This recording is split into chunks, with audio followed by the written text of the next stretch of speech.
Welcome everyone to Comics from the Multiverse, episode 394. I am Peter, and joining me is Matt. Hey, what's going on? This is a DC Comics podcast. We get together and we talk about this week's DC books that we read. And the shockingly long list that we've got to talk about this week is Batman 142, Birds of Prey issue 6, Shazam issue 8, Matt's going to talk about Poison Ivy issue 19, and I've got a Patreon book of Batman and the Outsiders issue 11. So yeah, week 1 right now is very quiet, and this does count as week 1. I know it's kind of weird because it feels we're already quite a bit into February, but last week was the week 5 books, so true. Yeah, weird scheduling, but here we are. That's what it is. We've got Joker year 1, and we'll like it because we've got nothing else. I wouldn't be so sure. Sometimes I'd rather have nothing. Yes, we'll get into everything, but yes, welcome to the show, everyone. Matt, how was your week? Very busy. I'm still recovering from being sick. Now I feel like it's become a chest cold, so that's fun. Just unrelenting, just stuff to do at work. So I've just been very tired. I've become the Orange Cassidy. I'm so tired, Renee. So that's just my general vibe as of late. Yeah, I guess I've been kind of busy this week. I did, my sleeping pattern's been all over the place, and I got a decent sleep last night. I thought, that wasn't bad. I'm kind of set now for the weekend, I think. But I left. You can't just bake sleep like that. It's not. No, I don't mean I'm going to be awake all weekend. What I mean is that my pattern's in the right place, that it won't be difficult for when I've got stuff planned. Like on Sunday, for example, I've got a recording at 6 p.m. my time, and there are sometimes my sleeping pattern's so screwed up that I might struggle and only get a few hours of sleep because of that. But regardless, I was like, oh no, this has kind of corrected me. I'm fine for the weekend. But because I only had 4 books to read, I was like, I'll just, I'll do them. I'll start them about 2 hours before the show. I go to read Batman first, and my eyes just start closing. I'm like, no, what have I done? I need to read these books, and I'm falling asleep. So my recollection of that Batman issue is going, because I intentionally got up and got an energy drink, and woke myself up and had a shower. I got myself rejuvenated. I'm going to be honest, I was going to rely on you because I read that on Tuesday and got it out the way. So, oh man, that should be fun. We should just do it from memory. We shouldn't open it up and just be like... no cheating. I have to completely do it from recollection. Okay, I mean, we could give it a try. I don't know how well that's going to go, though. Not good, Pete. So, yeah, that's been my day. Because I had to... I had like a movie show to edit today, because that goes out on Patreon today, before it goes out tomorrow, and I had to do an episode of Person of Interest to go out today, and I need to get them done today because I've got stuff to do tomorrow now. Normally I don't do stuff on a Saturday, I do it on the Friday, but because we're recording on the Friday late instead of tomorrow, everything's switched. There's some adjusting, but which is fine. It's not a big deal. It meant I couldn't leave anything, so I was like, okay, I need to get everything else done. I'll get to the books later, and then, like a sniper, it hit me just as I started reading. So, we'll see how that goes. But no, not too bad. Although I did watch a lot of bad movies this week for various different reasons. Oh. Yeah, I watched a very good movie. I watched The Holdovers. Oh, that was a very good movie. I really enjoyed it. In the year that's been just long movie after long movie, it was one that I didn't really feel the time. Like, it felt nice just to be around those characters. It was actually still a little bit over 2 hours, so it wasn't super short or anything, but certainly not mega length either. Well, yeah, after Killers of the Flower Moon and Oppenheimer, these are 2 hours and 17 minutes. It's kind of quaint. So... But I didn't feel the time at all. It was very well paced. I like that Alexander Payne for the most part. But this is also the pitfalls of streaming. Is we were also going to watch Sideways to partner with it. Another Paul Giamatti Alexander Payne team up, and it's just gone off of Peacock. And I know it was there last weekend because I wanted to watch it last weekend, but my my dearly beloved wife was like, "No, let's make it a double feature." And Holdovers was there, but Sideways was not. So, you know, I feel like you only say dearly beloved when you're like at a funeral or something. Yeah, no, I wasn't happy because I really wanted to watch Sideways again, and I hate, and again, you know, not upset with her exactly, but you know, I hate this, and I know this is why the physical media push and whatever, but Sideways isn't a Blu-ray that I'm gonna own, you know, so I'm gonna have to find it digitally now. Yeah, and go that way. Rent it or buy it on a wherever. Yeah. But I also watched Chopping Mall, which okay, now a proper movie. Okay, thoroughly enjoyable. Maniac Cop. I followed that up with Maniac Cop. Not nearly as much. Like it's fine, but I think I don't like as much as Chopping Mall, but I do like Maniac Cop. Yeah, that's what I mean. I think the fatal flaw was watching it right after Chopping Mall, which is, you know, just insanely fun. And I'll never forget the Killbots going, "Thank you, have a nice day," after every time they do something very heinous. In the name of security, though. You know, they are just doing their job. Kind of. I mean, they are technically trespassing. Yeah. You know, and the computer got fried by a lightning strike. So, well, that was always the excuse for anything in 80s movies, that it got struck by lightning, and that's why things are happening. Yeah. So, but no, very, very, very enjoyable. So, it's another 80s one that I can knock off the list. I really have an affection for the 80s era of horror. You know, as do I. It's so silly. You know, not quite as silly as something like Slumber Party Massacre 2. Although, is that even 80s? Yeah, that's 80s. Okay. The third one is 1990, so yeah, 2 is definitely still in the 80s. Okay. Yeah, so, and then like Halloween 4 is delightfully 80s, you know, right there at the tail end. So it's nice to have another one in the repertoire for Halloween time. Oh yeah, can't go wrong with a bit of Chopping Mall if you're into that kind of thing, and I am. No, I mean, I started off the week. I mean, most of these were for shows of some kind, but I started off the week for. So, I mean, for those of you who don't know, one of the Patreon shows that I do monthly with David is Extra Reels, where we intentionally watch some of the worst movies ever made. Hopefully, they're so bad that they're funny and amazing, but like the Hip Hop Witch. No. We didn't do the Hip Hop Witch. I hate, but that was not so bad. It was good. That was so bad. It was torture for 80 minutes. I don't think you fully comprehend that movie was nothing but a bunch of rappers ad-libbing that was just pieced together. Right, but I figured that's why when you say that you watch the worst movies, I figured that's what that was under. No, that was a streaming related incident where someone got to pick a movie and they picked the most torturous thing they could possibly have imagined. It was a streaming related assault. Incident.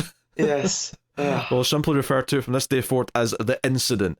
Now, we did Troll 2, which is one of the most famous bad movies there ever was.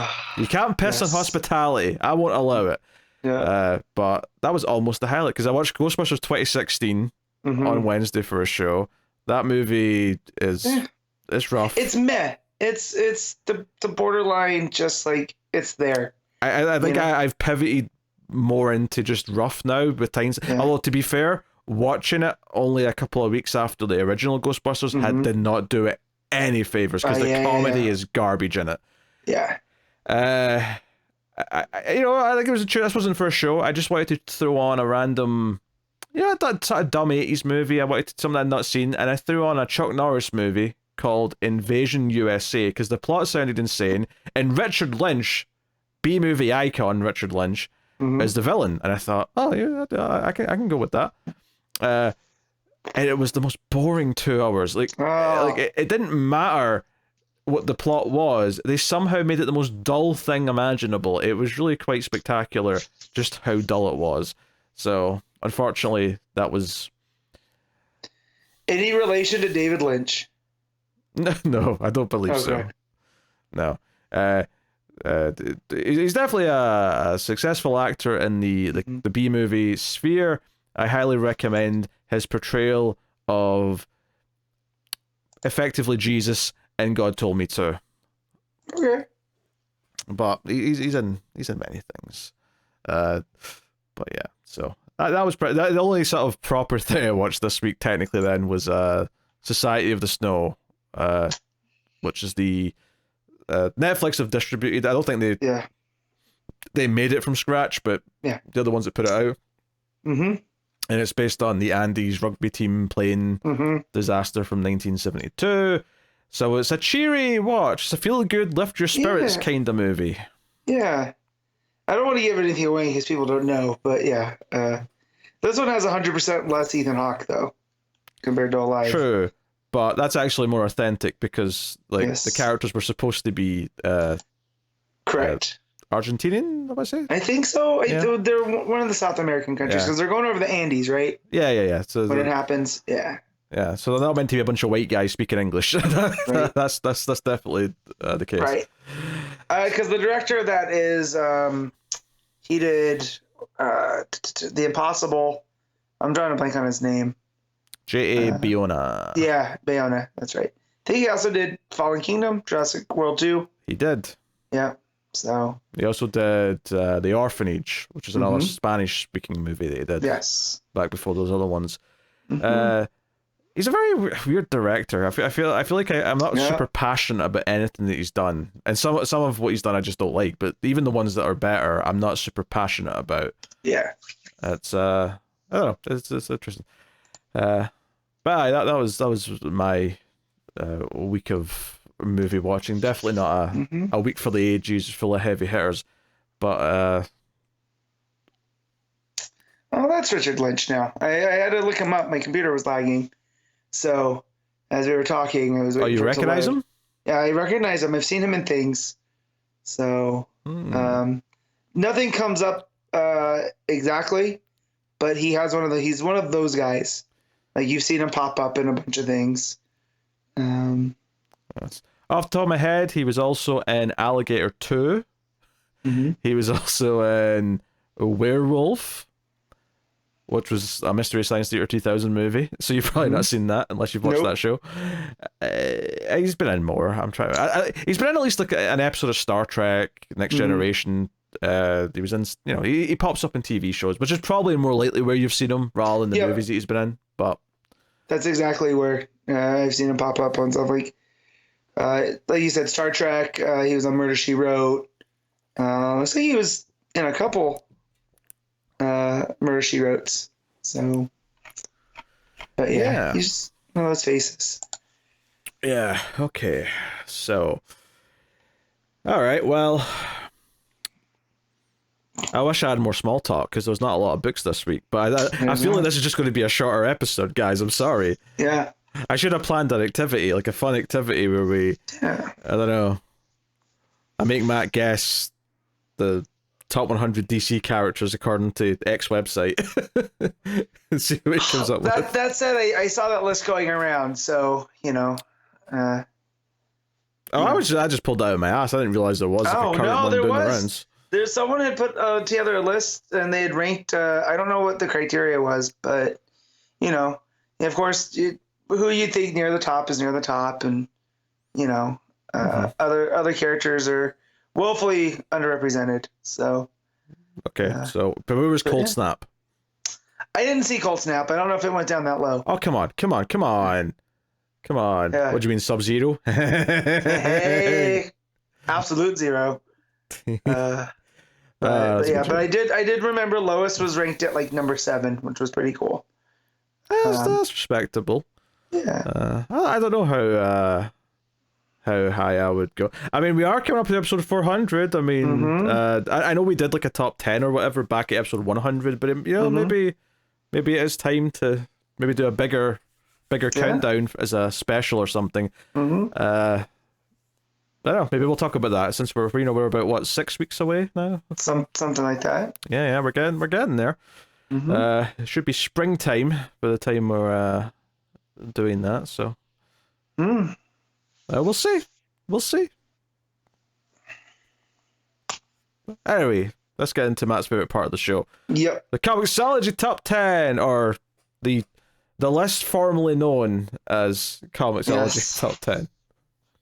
There might be some comics on this list. Who knows? There very possibly, very well may be comics somewhere. All right, Tuesday first, because they separate them by day. Ranked as of right now on Kindle's comic book store rankings. What do you think number one is from DC? I'm guessing it's Batman.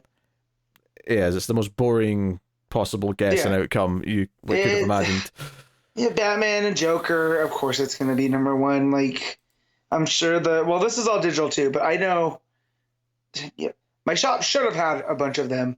I off air, I let Pete know there was a mishap at my comic shop this week, so I would assume there would have been a gigantic stack of these just based off of the title. So, number 2 is Shazam. Number 3 is Birds of Prey. There's hardly any books this week. There's like no competition. Yeah, but I like that Shazam came in too, because I would have had Birds of Prey there. So the fact that Shazam is there that's good. I mean, I like both of those books a lot, so either order's fine with me. 4 is How to Lose a Guy Gardner in 10 Days.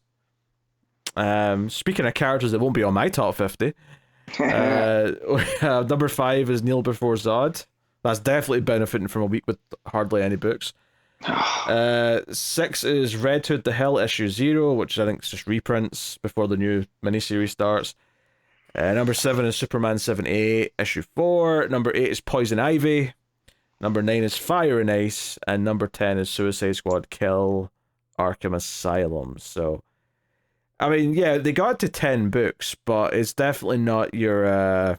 Just barely they got to 10. Yeah, but it's a lot of, Fire and Ice and Kneel Before Zod and Red Hood the Hell. And I'm not saying none of these could be great books. They could be. Yeah. But I've tried Fire and Ice and Kneel Before Zod, and they were both rough. So they were so rough that even I'm still not reading them. Yeah. And we all know I keep reading things way longer than I should be. And you're a slut for Superman stuff. Hmm? A filthy, dirty little Superman stuff. Look, I'm a bit loopy, okay? Right? The level of humor might be in a precarious position throughout this episode. It might turn you into something Joker-esque. Stay away from vats of acid. Tell you that much. That's just good advice in general, regardless of Joker-ization. Unless you're Connor, then it might make him better. It might be an improvement. Oh dear. Okay, Wednesday. What do you think number one is? I'm seeing if there's any cheat here. I don't see any. There's something that sticks out, but I'm not sure that would be number one. So I'm just gonna go out on a limb and say X-Men 31. That is incorrect. That's all right. So the thing that I didn't think would be number one is Ultimate Black Panther. That is number one. Yeah. All right. Fair. That makes sense. I mean, I don't think there was an Ultimate Black Panther the last time they did the Ultimate stuff, so this feels like a new thing. But it's Brian Edward Hill who did do some DC books that we liked. Outsiders. Wait, was it Outsiders? Yeah. Yeah, I think so. Yeah. It's Outsiders. Black Lightning, Katana. That was a good time. Yeah. Number 2 is X-Men 31. Number 3 is Rogue Sun, which is an Image book. Number 4 is Love Everlasting, which is also an Image book. That's a Tom King book. Well, at least that's Tom King. Yeah. Yep. Number 5 is Avengers 10. Number 6 is Gunslinger issue 28, which is an Image book. That's Todd McFarlane even. Yeah, that's Spawn. But so it's Gunslinger, but Spawn's written very small underneath. So I don't see that in this cover, but I mean, I can see that it is Spawn and the cowboy hat. Yeah. But well, they have it listed as Gunslinger Spawn on League of Comic Geeks. No, not on Kindle or on the cover here, by the looks of it. But fair enough. We got Fantastic Four 17 at number 7. Number 8 is Captain America 6. Number 9 is Doctor Strange 12, and number 10. I'm going to go click on this to get the full title. Mighty Morphin Power Rangers: The Return, issue 1. Interesting.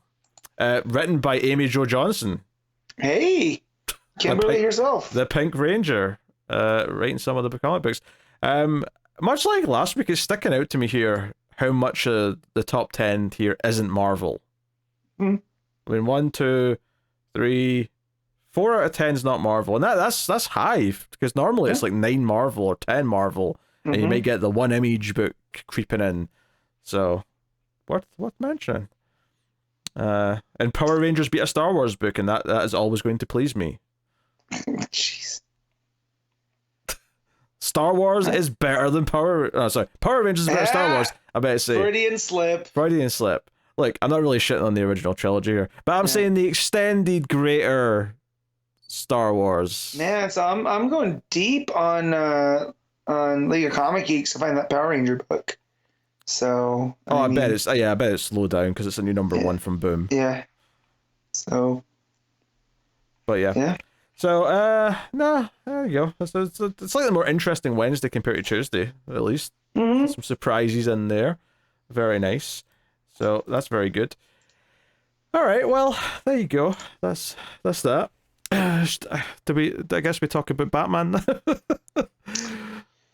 Yeah. Oof. All right, well, I'll intro it properly so that when David's chopping it up, he's got a clean intro. Yep. Because, I wouldn't want to upset him, right? He's such a vital part of the process. It would be such a shame to make his job difficult. He could give you a really big, like, villain edit, too. So I just try to keep David on my good side, or I try to stay on David's good side, Hey, David, we're going to start Batman. That's right, David, issue 142. David, legacy number 907. You never believe who's writing this, David. It's Chip Zdarsky. And there's 2 artists on this one, David. Yeah. It's Giuseppe Camuncoli and Andrea Sorrentino. Hope that was clean for you, David. If you're despicable. I hope he leaves it all in and make you look real dumb. I expect he will leave it in. I expect he'll leave it in and either put some words on the screen calling me an idiot or something to that. I don't know what he'll do. So if you had told me there was going to be a Chip Zdarsky book with art by Andrea Sorrentino last year, I would have been like, heck yeah. And it's a Batman book? Okay. And it ends up being Joker year 1. Hey, look, those few pages of Sorrentino art do look gorgeous. I'm not, no one can argue that. They look phenomenal. Just wish I cared what was going on those pages. Like, in a vacuum, they look great. I just wish it was comprehensible to what the story is. Well, from what I gathered here, and admittedly, I was in a bit of a sleepy daze as I read this. I'm sure there was a one page in the middle it took me like 5 minutes to get through because I kept dozing off like halfway through the page. Those are the worst. That's where you end up dropping your iPad on your face. Like if you're reading like me, propped up in bed and, you get the jolt. Yep. So the Sorrentino art, I believe, is the future because it mentions Barbara being commissioner. So we're in the future for part of this, and it's an autopsy of someone who looks like the Joker but isn't actually the Joker. But obviously the main part of the story is in the past. Specifically, so here's the thing. When I saw the preview pages for this, and I didn't look at them properly, but because they were in every book last week, I saw the first part of it. I was like, oh, they're sort of starting as if it's the end of Killing Joke kind of thing. They're going for that kind of vibe. Yeah. But it's like seemingly after the acid incident, like Joker's split into 3. So it's tied into the whole 3 Jokers thing, where 2 of them start fighting, right? Maybe even killing each other, although probably not. It's hard to say. So, but here's the thing that Zdarsky does too, is they're talking about how Red Mask is responsible for there being 3 Jokers. Well, not even just that. He doesn't just say the Red Mask responsible. He says, I learned last year that Red Mask was responsible for this. And I'm like, okay, was that in like one of those Joker books that I wasn't reading? Because I don't remember that at all. No, I think that was in the Batman run with the, in that issue where we had him jumping through the different eras, right? So it was just, Oh, was it? Yeah. And that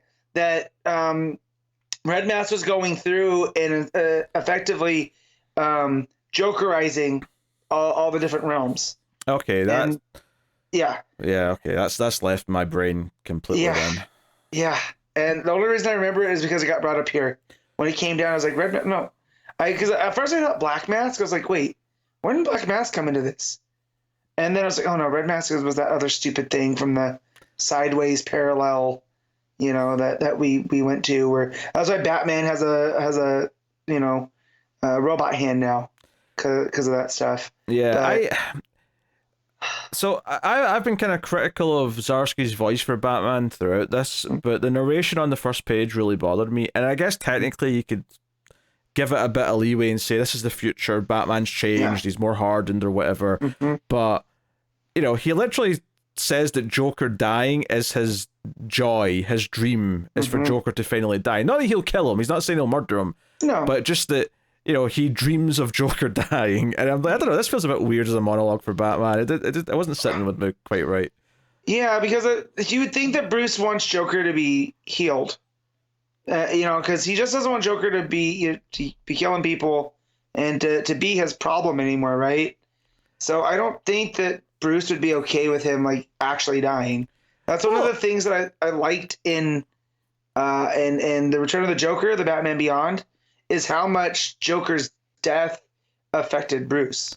Oh sure, like I have no problem with like Batman having like a moment where he kind of admits that sometimes he thinks about it, like, and maybe even hopes for it, because like dealing with the Joker's so traumatizing. The Joker that like I get that he'd have moments of weakness and maybe not think about doing it himself, but just like think about it and maybe hope for it. Like I get that. I'm not against that. It's just the way it's phrased. It's the wording. It just feels too like like he's making some sort of Shakespeare. It was like, oh, the Joker's death, my joy, my soliloquy, as I'm cutting this guy on the operating table or the cadaver table, whatever you want to call it.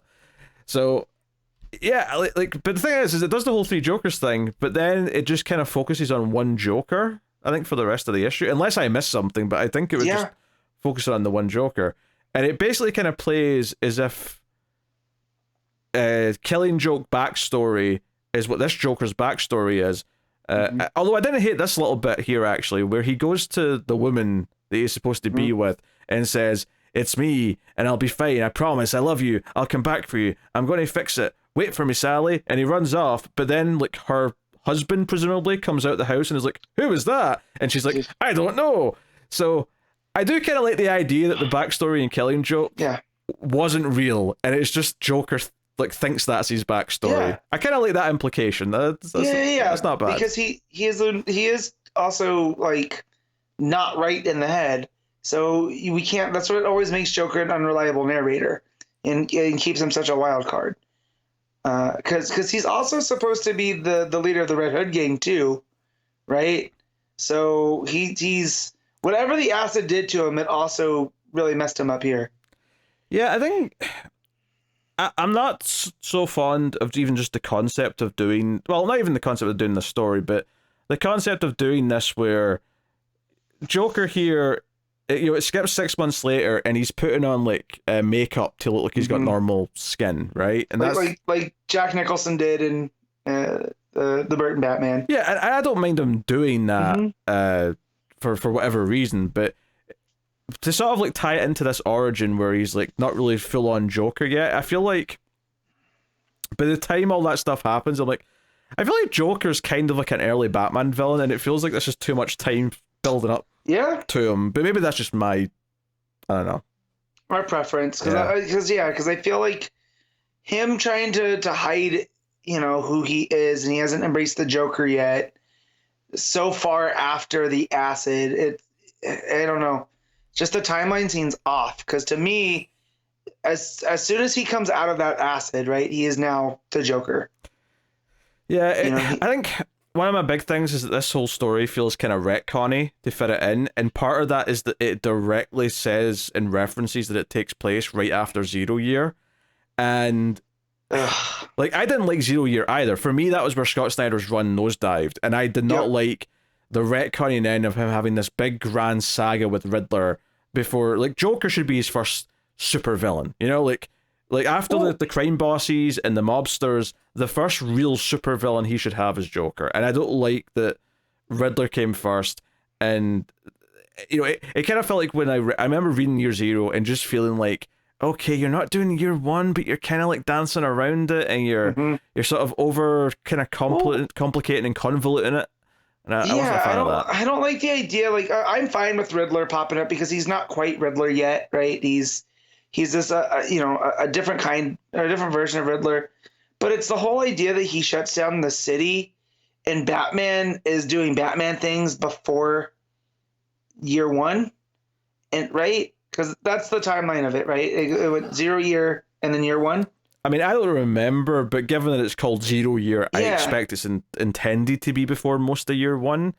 So it's just, to me, they don't work that well. Like, I could see that where Snyder was taking, lead from Year One, but it was meant to, be a new version of Year One. This is where the New 52 Batman origin went. So the idea that Zdarsky is trying to wedge them both together and have his cake and eat it too, it just doesn't work. Yeah, and like Year One is so good that 0 year just rubbed me the wrong way, almost like completely, constantly throughout the whole thing. So this directly referencing it, and Zdarsky sort of taking that as like the canon that he wants to kind of like build on, because I'd kind of just forgotten about 0 year. Yeah, and me it too. Just like, okay, it just fades into the darkness, and technically, I suppose it happened in continuity, but comic books are very selective, where you just kind of like forget the things you don't like and keep the things you do like. There's a reason why we associate with like Batman's timeline, right? Is that it goes, Bruce comes back, does Year One, and then we jump right into the Long Halloween, right? And those aren't exactly canon, but there's versions of those stories that we get, and they make a good 1-2 punch for early Batman. Yeah, I mean, a lot more villains are established in Long Halloween that weren't in Year One, so there has to be some, time between them. But I definitely usually think of Long Halloween as being because that's the story of Dent becoming Two-Face, and I think of that as a relatively early Batman lineage thing. Yeah, because they're using the triad of Batman, Gordon, and Dent attacking, with the going-ons of the city, as so. I mean, if anything, I would say, if you wanted an interesting, because I remember Batman the Mad Monk and Batman the Monster Men were set right after Year One. That was like an intentional thing with those. If you want to do something to fill in there, I would say, look at Long Halloween. All the villains that are in that weren't in Year One, hey, they're all primed for like a new version of like their first encounter with Batman set between Year One and Long Halloween. That'd be more interesting to me. Give me, because I think Grundy's in there, Poison Ivy's in there, Catwoman's in there. There's a lot of potential for some of those stories. Yeah. So when we get back to this, and Zdarsky's bringing up 0 year, making us remember that, but there's other storylines that he drops in, if I'm remembering, because again, I'm trying to do this from memory. But I feel like there's other timelines that he's playing with as well, and I'm just like, this is too much. Yeah. And again, the art on the Sorrentino pages is gorgeous. Like, there's he's on like a sort of like cross apparatus, and he's all like skinny, like up against the wall, or at least the fake Joker is. And there's a note saying, "I'll see you soon." And I think you get a glimpse of Barbara as commissioner standing behind Batman, which I did zoom in, and I was like, does it say Grayson or does it say Gordon? Because I just saw the G. And it says Gordon, so, Hey, she might just keep her name. Maybe. That's the thing, people do it. Which does beg the question, if Barbara's like commissioner and she's like middle-aged, then what the hell age is Batman at this point? Well, and I feel like you're talking about his voice at the beginning, too. I feel like he's really trying to ape the goddamn Batman. And I hate that version. I hate that. Like, it works in The Dark Knight Returns just because of the type of character Bruce has become. But anytime otherwise, it feels too try hard. So yeah, I mean, is this supposed to be like, right? Like, is this right before like Dark Knight Returns kind of era Bruce? I don't know. Yeah, Joker gets into a fight at a bar with some thugs because he cracks a joke. They don't like it. They beat him up, but then he starts just freaking out with a glass bottle and basically killing them. And then one of the guys in the bar recognizes him and says, "Oh, boss!" So clearly one of the Red Hood gang, presumably. His makeup's kind of coming off, so he's got like sort of white streaks coming through. Also weirdly, because now you're reminding me of this, is the way the Joker takes a beating here to me is one of the everlasting. How do I put this? It's one of those things that I love seeing in Batman stories where Batman can just beat the ever-loving piss out of Joker, and he just keeps getting up. And it kind of, I'm like, to bring it to wrestling, it's kind of like Darby Allin, right? Where Joker just wants him to keep, like, hurting him, right? And so I like that Zdarsky put that in here, right? That it shows that Joker can just take a beating and get back up and do what he needs to. And then it also made me wonder, like, what does a heel Darby Allin look like? Things I should not be thinking of reading a Batman comic, but here we are. Yeah, his old Red Hood gang want to kill him because they think they should. They mention that. Batman stops a gang from a robbery, so it's a bit of a car chase kind of thing. Batman meets with Gordon up on a roof. They talk about the fact that this, leader of the Red Hood gang might be back, even though he should have been dead from that fall in the acid. I don't really have much to say about any of that, really. So there's something going on with all the different gangs, right? That they're switching masks, so they're trying to make them think that there's multiple gangs out here doing things.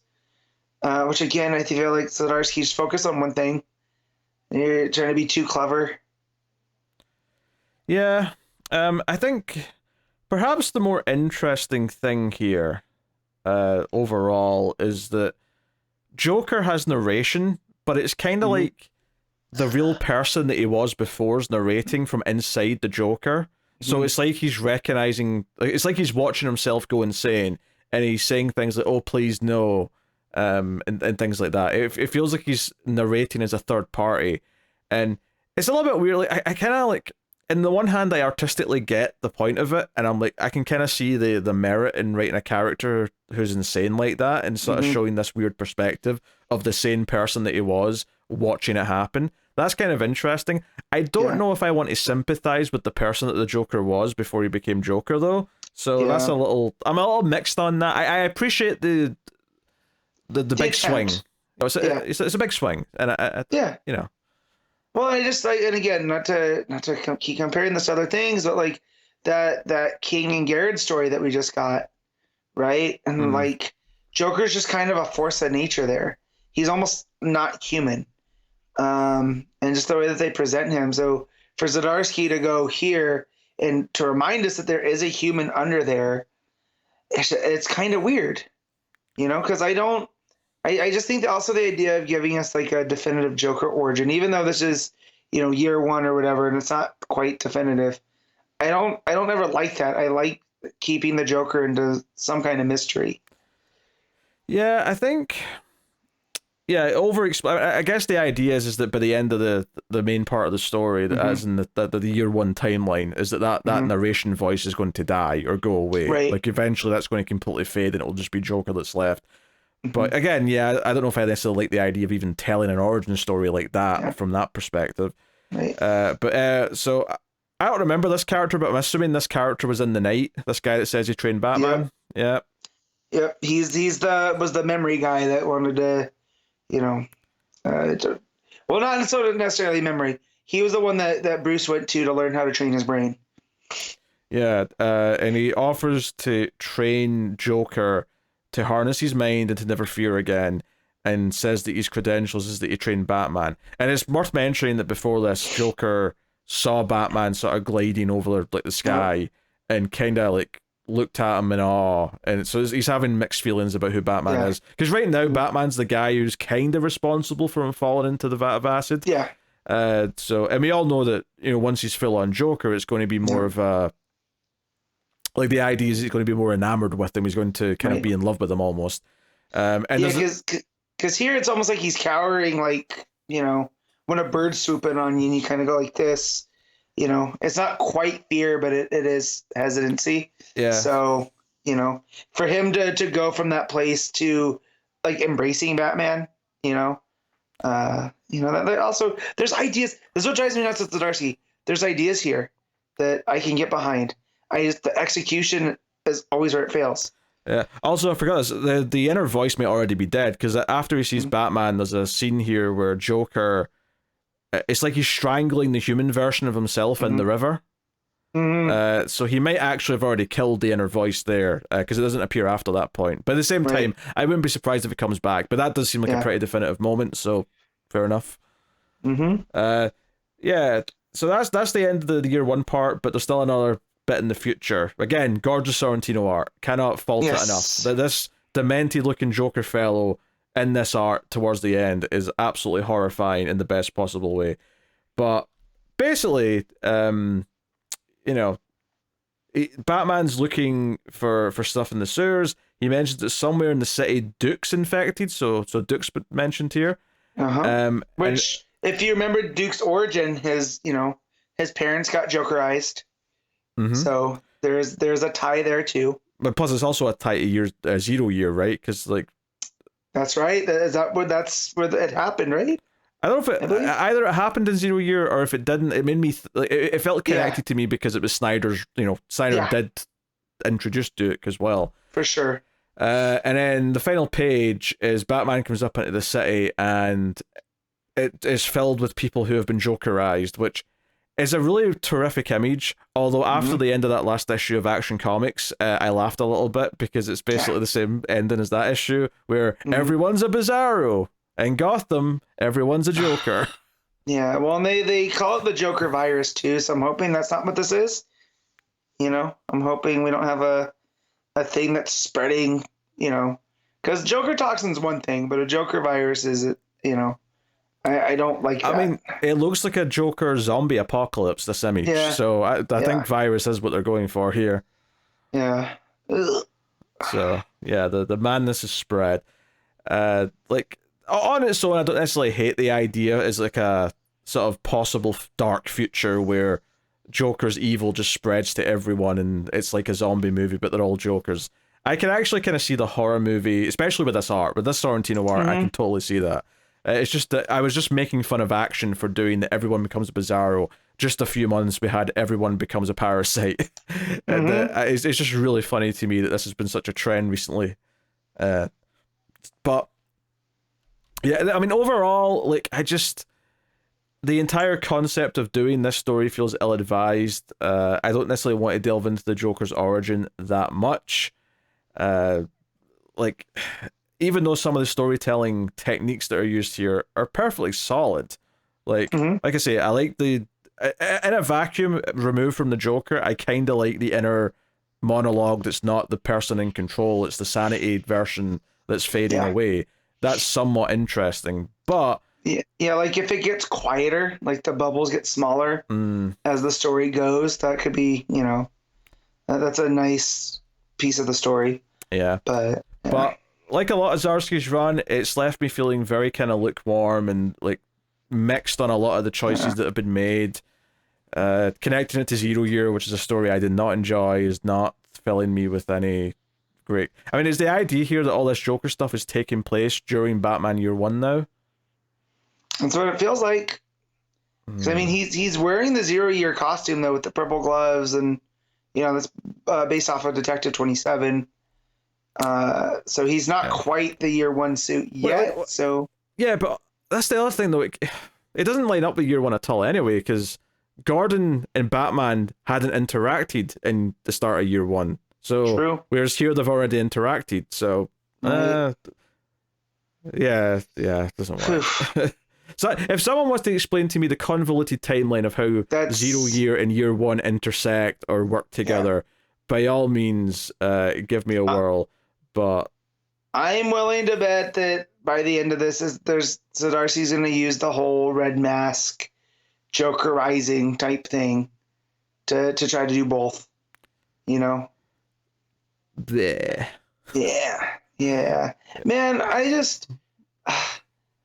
like the Knight so much, and I liked early parts of his run, and the more the run goes, the less stoked I am.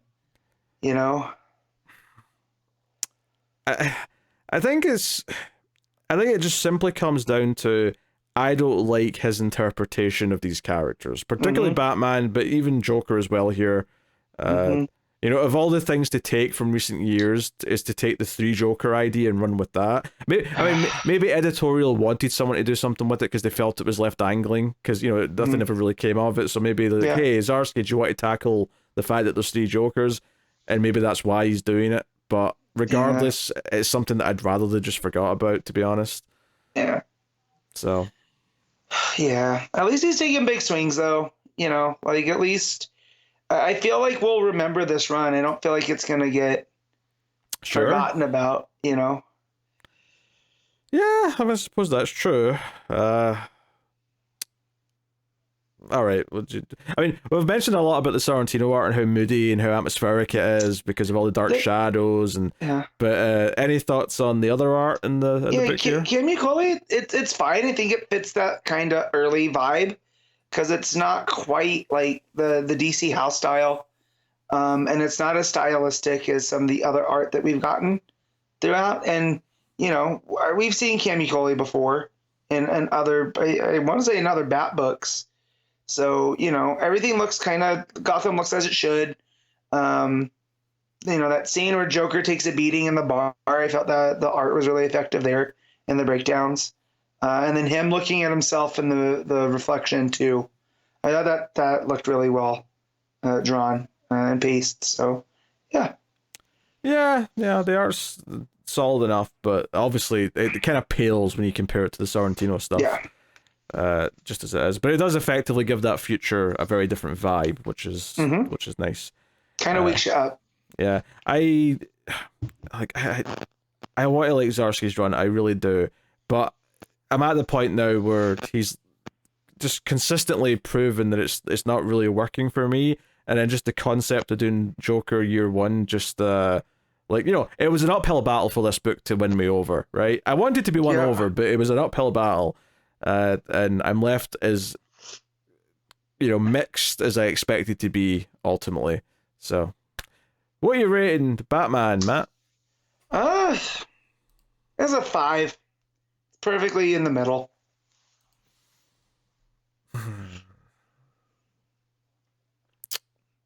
Yeah, I suppose I'll agree with that.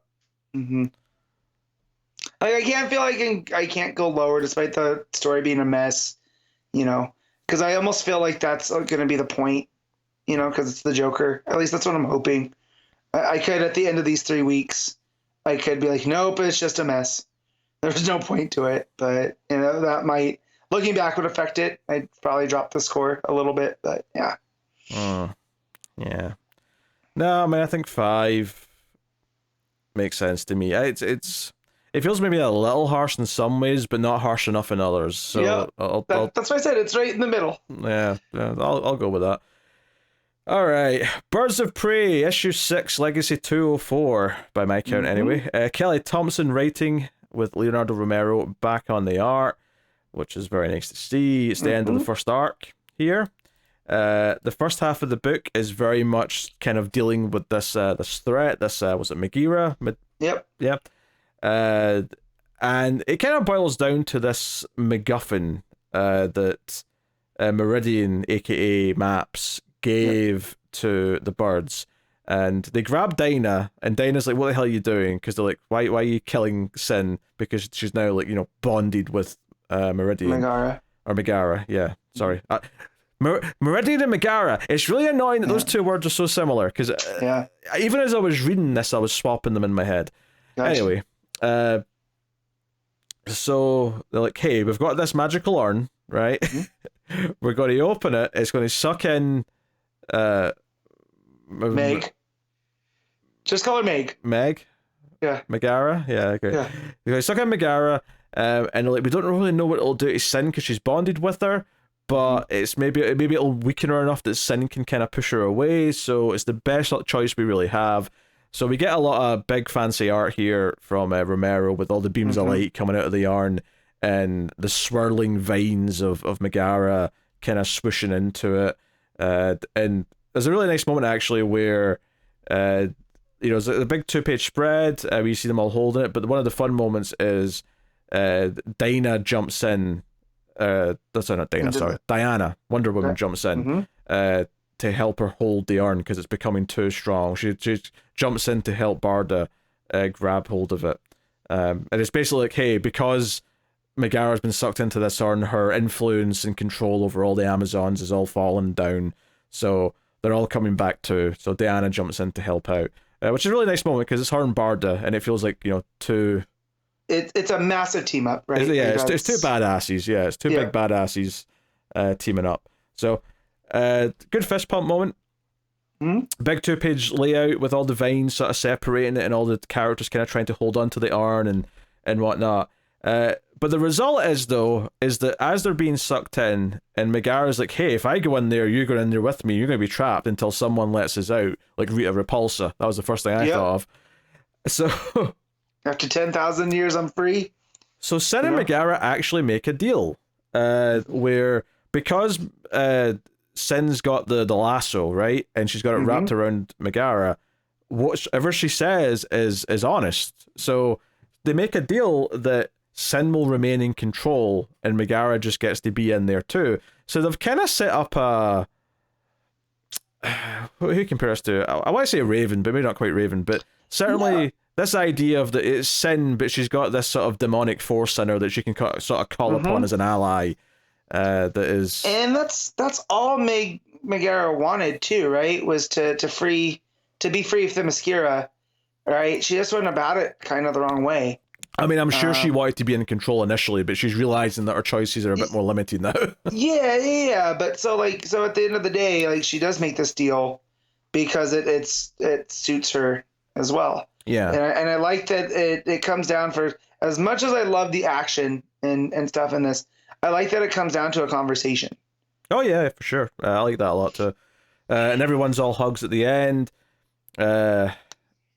Diana kind of gets up in Sin's face. I mean, not Sin really. It's more Megara, but she gets her to hold the lasso and says, "Hey, do you intend to honor this deal and not do any harm?" And she's like, "No, actually, the Sin and I have agreed that we'll protect the world and not destroy it." And she's like, "Fine, but if you ever go back on this, it'll be me that's hunting you." So it's just a little sort of like, hey, maybe she'll stay in line as well because Wonder Woman just threatened her. So, also good little beat there. In the boom tube back to Gotham, where they all agree to have a drink. And then the back third of the issue sets up next issue, or the next arc, I should say. The next, yeah. I almost feel like these first 6 issues, I know it's 6, but I almost felt like it was like the prologue to the book that Thompson wanted to do.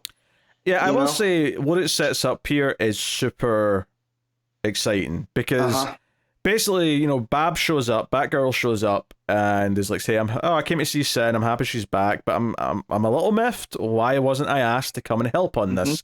What is with that? And if you remember, everyone, from back at the start of the book, she was told not to by Maps. Meridian from the future said you can't bring Barbara Gordon no matter what.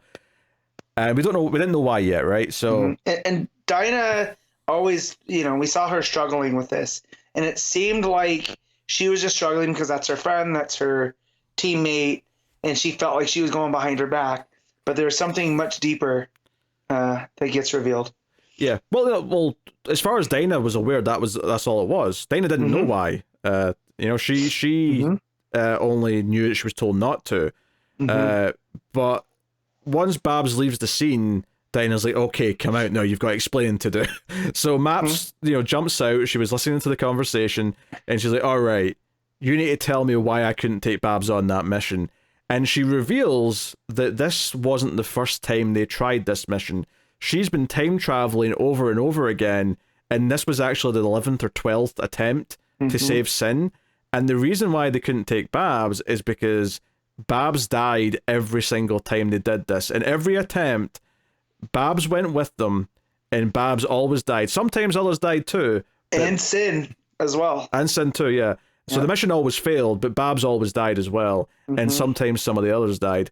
And it was actually Dinah in this previous timeline who said to Maps, whatever happens on the next run, you can't, don't let us take Barbara. We can't do this.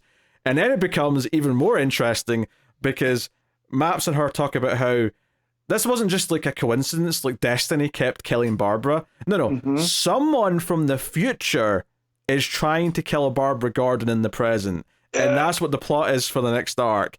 And I think what I loved about this is that Map even explains, like, you're not meant to mess with time. You're not meant to go back and try and alter things. The only reason why she's doing it is she's effectively acting like a time cop because someone else from the future is trying to alter history and she's here to stop it. And I'm like, Kelly Thompson, you crazy bitch, you're speaking to me on so many levels now. So I read this today, and when I got to that part, I went, oh my god, Pete's getting Birds of Prey plus Terminator. Birds of Prey, Terminator, Time Cop.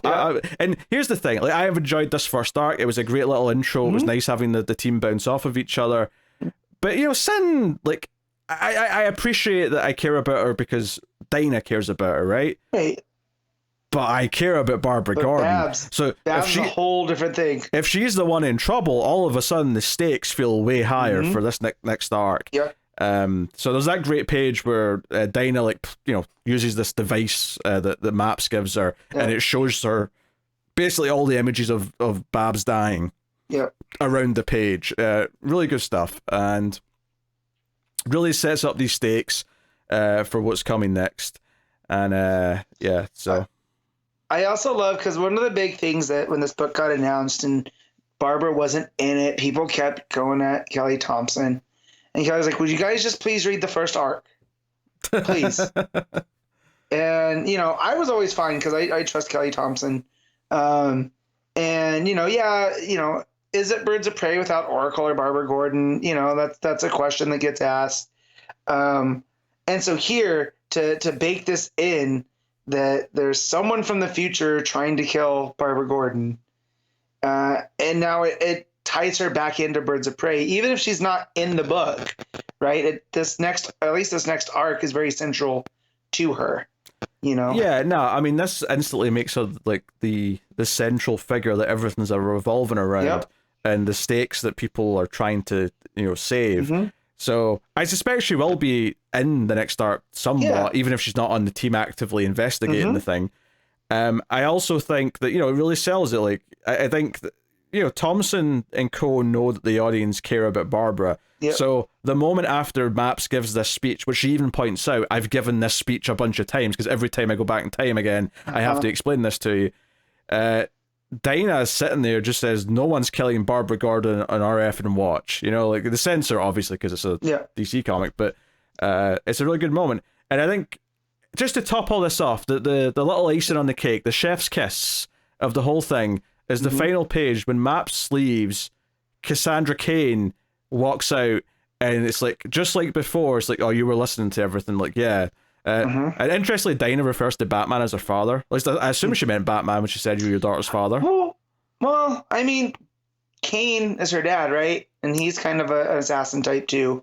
Yeah, he's an assassin, but I don't know. I took invading others' privacy by listening to the conversation felt like a Batman dig to me, but maybe she is referencing Cain. It could be. I took it as either. It didn't matter. I mean, the Robins all call Bruce dad at this point, so why not the Batgirls? Well, I never think of Cassandra and Bruce's relationship being father-daughter. It's just one of those. What, fun uncle? What?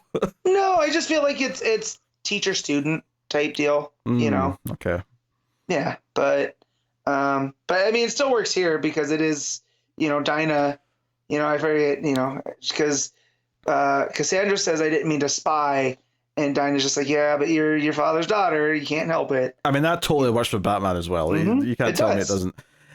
So, yeah, Cass is like, hey, I love Barbara Gordon. She's like my sister. You're not leaving me out of this mission to protect her.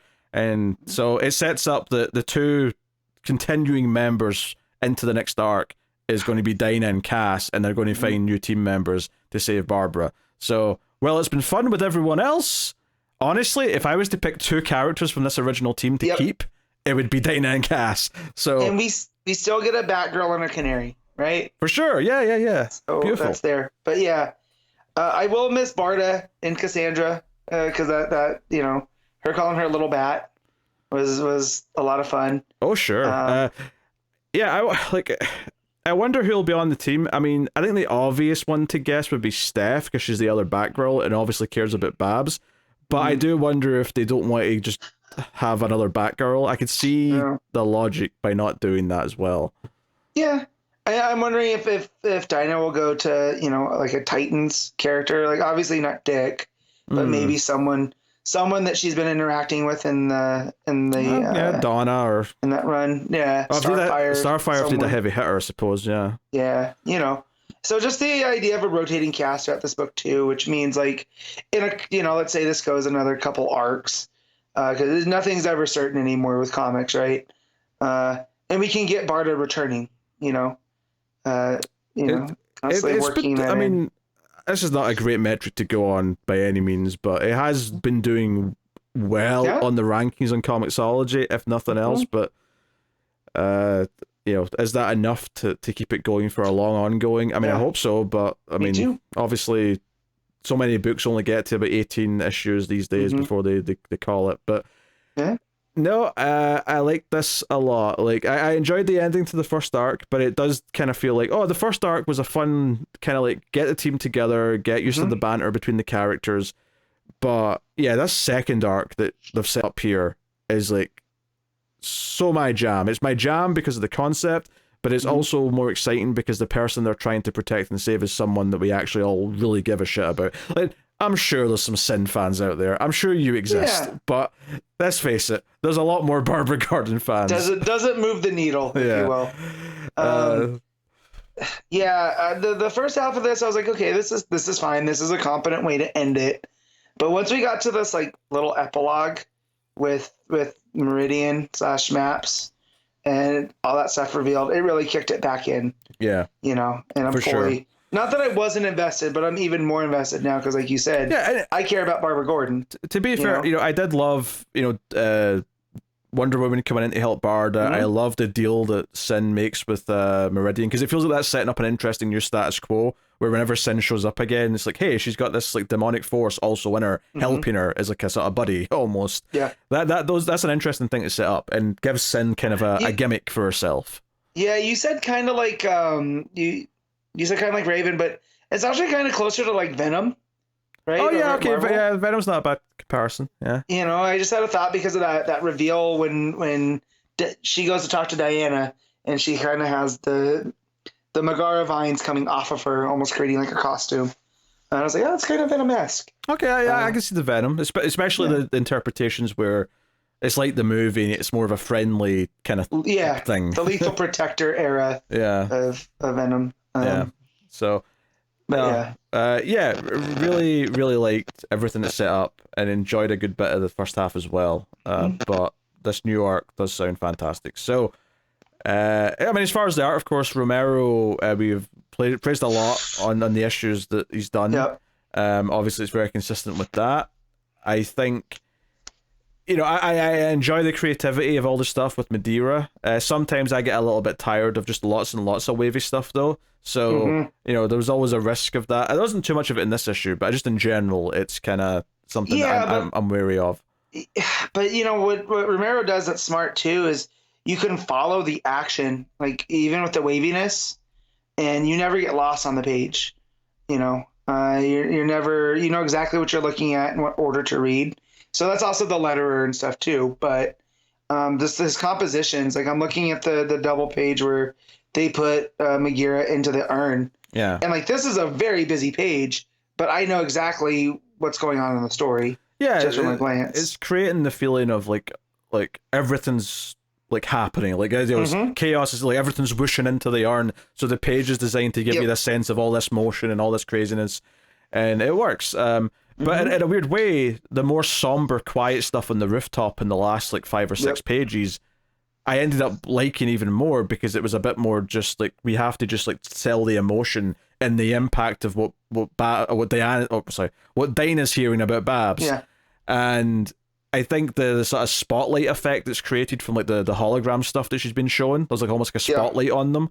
I think that stuff's really cool. So no, art's very good. Like it a lot. So yeah.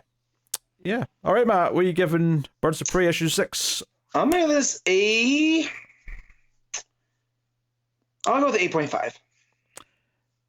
Yeah, I think I'm just gonna go with a straight 8 because it is a bit 50-50 as an issue. But I struggled with the 9 or the 8.5 because I really enjoyed this back half, so I had to dial it back a little.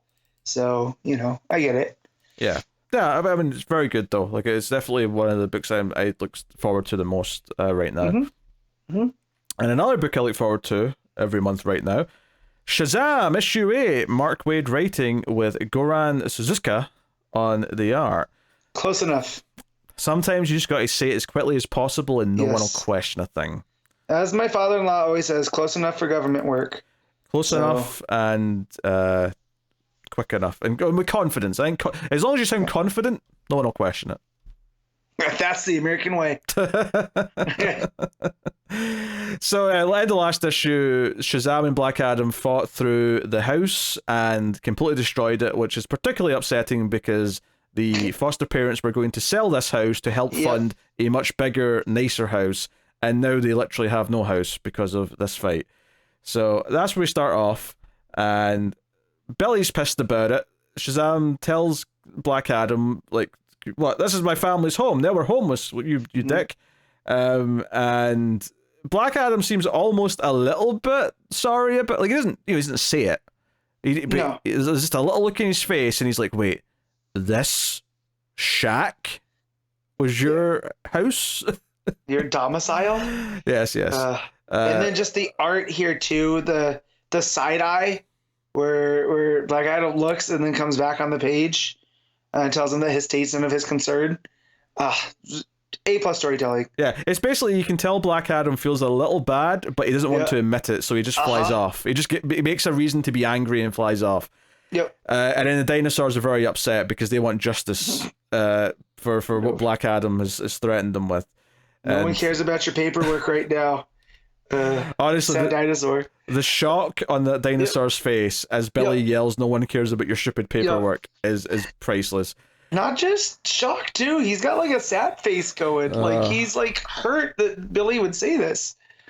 Yeah, there's a little detail here I liked where the accountant, right, or the auditor, sorry, the dinosaur that's working for them now in the Rock of Eternity. Yeah. He like goes through the portal, which is meant to go to Billy's closet, but because the house isn't there anymore, it's just like a rectangle in the sky, and he sticks his head out and sees everything going on. He's like, "Oh no, I've got to go back in here." Yeah. I thought it was quite funny. And I think it's effective how much of a stupid concept it is, but how much Wade's able to just get across in one line of dialogue, and we understand. Oh, it's a portal in his closet. That's all this is. But the closet's not there anymore, so this is it just makes sense. As much as something this silly can make sense, it makes sense completely. So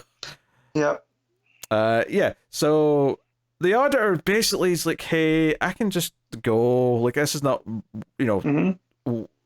my like wanting to be here is not worth the misery and all the misfortune that's going to be caused by these dinosaurs." And the dinosaurs give them like an hour before they like set off a bunch of explosives all over the planet. He's gonna bury the world in paperwork as a bureaucracy would do. Yeah, they literally drop leaflets later on. They're like, "Drop the pamphlets," and it's just people are like, "Is it snowing?" No, it's paper. Oh no, paperwork. I haven't watched much Doctor Who, but I feel like this is very Doctor Who vibes. I can see that sense of humor being in some Doctor Who. Or if not Doctor Who, definitely Hitchhiker's Guide to the Galaxy. Just the whole idea of these space dinosaurs being really into bureaucracy and dropping the leaflets, and then their bombs are going to bury the world in paperwork. It's very odd, but there's a whimsy to it at the same time. I could see it. Sadly, a lot of my Doctor Who memory is sullied by the fact that Stephen Moffat, who was showrunning it after season 4 of the new-ish era, which doesn't even feel new anymore because that was 2005 that started. But when he took over in 2010-ish with Matt Smith, the writing kind of started to dipped. Everything was like this big grand mystery that everything was going to connect to, and it was all convoluted, and just like his Sherlock became this convoluted mess of connections and reveals, and God, that final season of Sherlock was trash. Yeah, man, that early Sherlock was so good though. It had its strengths, but I think you can kind of see the cracks. You could almost predict where the faults were going to come as it went on. But true. But yeah, so these space dinosaurs definitely have that kind of whimsy that I associate with Doctor Who from the stuff that I've seen. So, him appearing in the portal out of the sky as well also drove that home, Yeah, and so, I think I love how Waid handles the character of Shazam and Billy, because he goes to tell the family what he's done, and he's like, okay, I'm doing this in Shazam form because I need the strength, the courage. I need the courage to get through this. Like, and he tries to tell them, and Darla's like yelling at him. This is the first time Darla's ever been angry about anything in her life. She's yelling at him, and the foster dad steps in and says, I want to talk to Billy. And I loved it was just a little narration box going, oh no, oh god. Like, it's like, I don't want to have to face this as Billy. And sure enough, it gets a little serious, because it's like, hey, it's not just that we don't have a home, it's that a condition for us being foster parents is that we have a home for the kids. Like, they will take you away from us, and all of a sudden everyone's like scared shitless, and Billy's like, oh no, I've ruined way more than just a house. This is terrible. I bulldozed the family, are his words. Yeah, so yes, we get the dinosaurs dropping leaflets in all the major cities of the world. Basically just saying, have you seen this auditor? Which I can only imagine. I almost wish we got like the reaction of some civilians looking at this. Like, we see some what? Just like, is that a dinosaur? Is this a joke? Who's dropping all these leaflets? Is he wearing a monocle? Is this some sort of advertising campaign for some new Netflix show? Like, what's happening? So actually, I just want to read the exact leaflet here. Have you seen this auditor? Attention, Earthlings! Surrender him within 1/4 Ungarks, which an Ungarks is about an hour-ish. Yeah, it's about 57.03 minutes. Or we will bomb your world. And then little asterisks with mountains of paper. I almost want to see what an explosion of paper looks like. But well, I mean, I guess it would look like this, like the leaflets being dropped, Oh no, I'm imagining like a mushroom cloud, but just like lots of sheets of paper making it up. Oh my goodness. Like, does anyone actually die inside it, or is it just everyone's just really annoyed and a lot of paper cuts? Yeah, I'm saying it's a lot of paper cuts. That's good stuff. So Shazam's plan is to have Darla go up and talk to the dinosaurs. She is not really excited about it, but she goes reluctantly. And basically the plan is just for her to be an annoying little kid with the dinosaur boss. Because she basically just keeps asking questions like, so why do you need to take the auditor with you? And he's like, because he failed. Why? Because paperwork's important. Why? Because it is.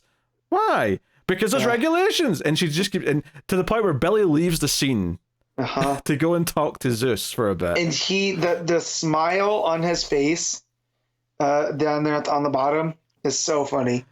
It's it's kind of like, okay, she doesn't realize it, but she's got a superpower when she's not in Shazam form, and this is what it is. Oh dear.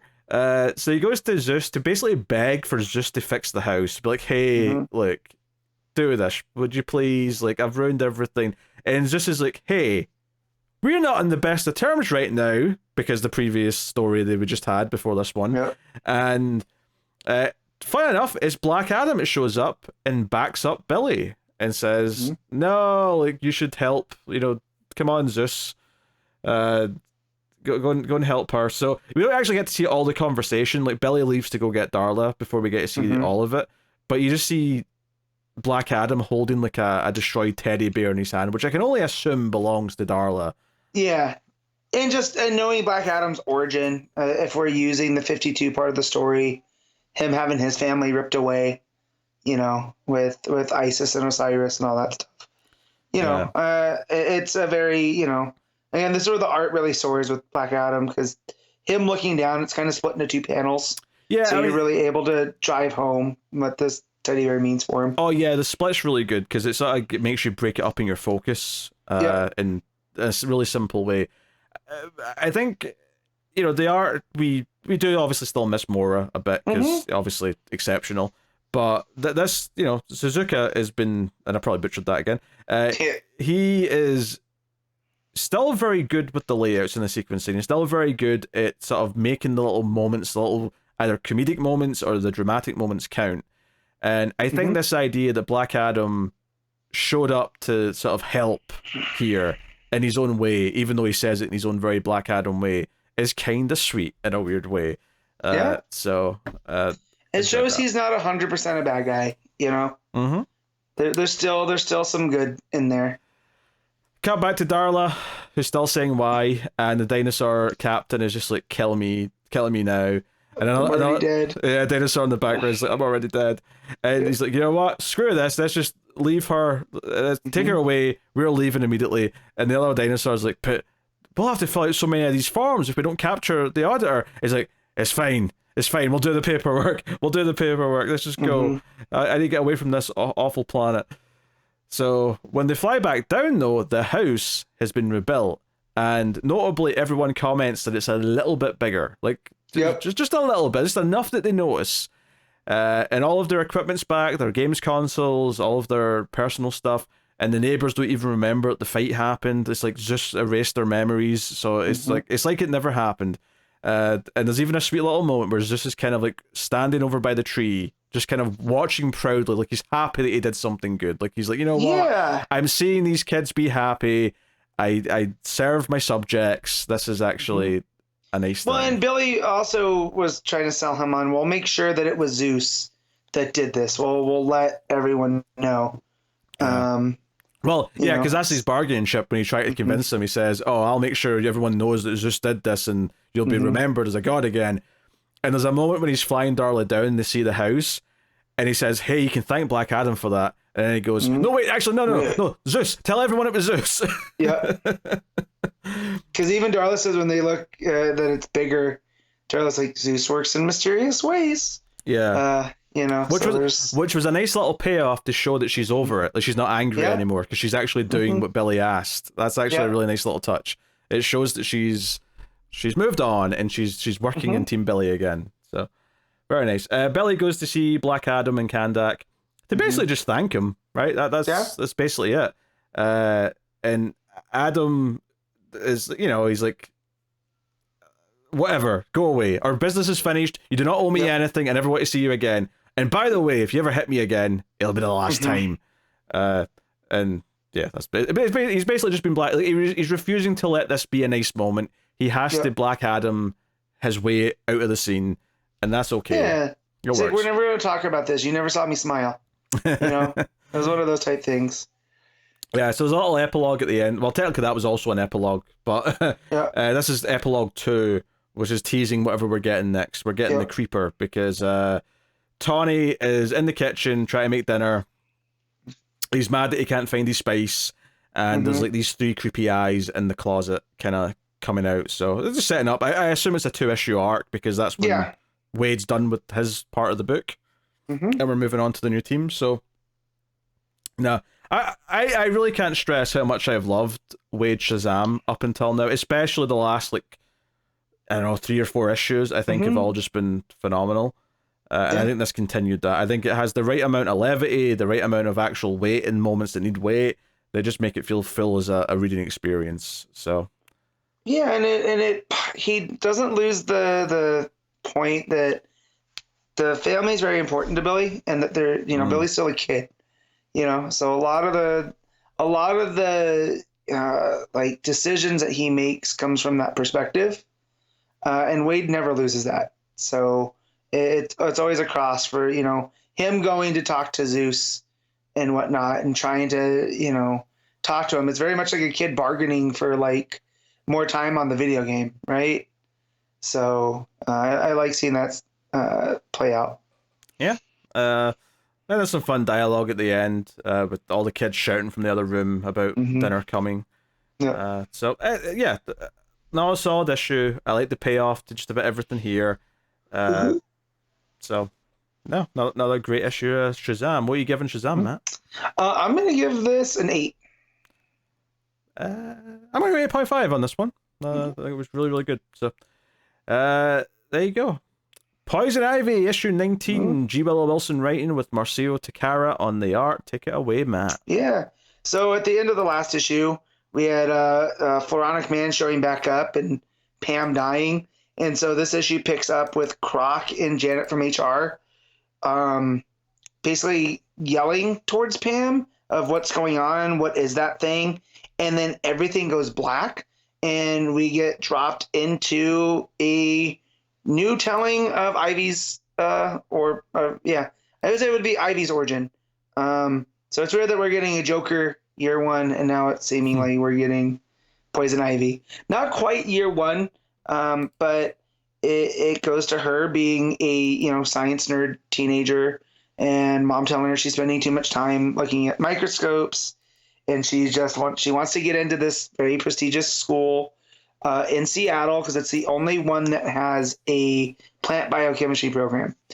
And so she stays the course. She ends up there and ends up being taught by Dr. Jason Woodrue, who later becomes the Floronic Man. And this is where the first problem I have with this comes into, because G. Willow Wilson makes the fatal mistake of let's tie every plant-based character together at this one place. And so as she's in this school, she ends up meeting what's his name? Phil Sylvain, who's a plant genomics expert, and Dr. Alec Holland, who's a brilliant botanist who becomes Swamp Thing, and Alec's wife Linda. And so they're all in this school, and she's, they're all in the same class being taught by Woodrue. And I just, it's one of those things in comics where everything's just a little bit too neat. Like I'm perfectly fine with Ivy and Holland not meeting until he's Swamp Thing and she's Poison Ivy. And yes, they share this, not even history, but they share a similar past in, plant life and whatever. So just putting them all together in one spot for her, to become Poison Ivy, I think is a little bit messy. Or not messy, but a little bit too convenient. But it shows the dynamics here with all of them, in that, she's very much trying to get into the good favor of Woodrue. And, Holland and his wife are, of course, married. Sylvain's, kind of, he's part of the team as well, but he's kind of standoffish towards everybody. And Pam tells him, like, I'm going to go and get a head start on this project that we're working on, that, Woodrue wants to start trying to use these mushrooms to or genetically manipulate these mushrooms into becoming other things. So he's trying to merge, animal life with plant life. And they tell her, like, we all know this is code, that you're just going to go hang out with Woodrue because you're sweet on him. And Pam's like, yeah, I probably should have listened. I should have, had more caution. Sorry about that. So she goes, and he starts telling her that they're, this project that they're working on, we have to keep presenting it to the donors because that's the only way we're going to keep getting money. And he's very, he's all smiles, and he looks like Prince Charming, and Pam's very taken with him. And he says, the regulators and the medical ethics boards are so squeamish about what we're working on, so we're going to have to keep this quiet. And the team ends up having this big, huge breakthrough. And he ends up picking Linda and Pam as his assistants to work on this project, to which the guys get very upset. And Woodrue tries to spin it as, don't be jealous. It's important that we promote women in science. Linda doesn't look thrilled, but Pam is, beyond happy. And this is where Takara's art looks really great, because when he says that, Pam's smiling, Linda looks confused, Sylvain looks upset, and Alec is just as confused as his wife. Again, it drives home what the whole vibe of the story is that Ivy's not picking up on the dangers that are very real, that is about to change her life forever. And Woodrue tells them, we're here to break boundaries. and I'm willing, to. It says, so never let it be said I wasn't willing to give my female students opportunities for advancement. I love women, and it just comes off as so creepy, and it's definitely edging towards that Me Too kind of vibe of this guy is going to definitely abuse his power, and that's how we're going to end up with Ivy. So Linda and Pam are working on this project.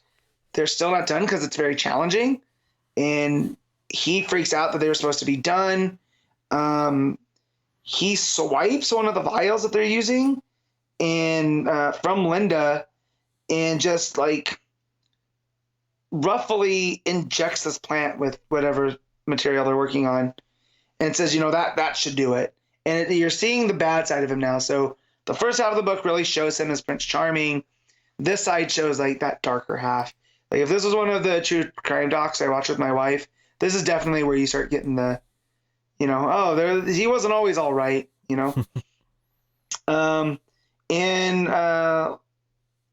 as he's yelling at them, Linda looks at Pam and is like, why didn't you say something? There's two of us, there's one of him. You could have stood up. And Pam's just like, well, I didn't want to upset him. You know how he gets.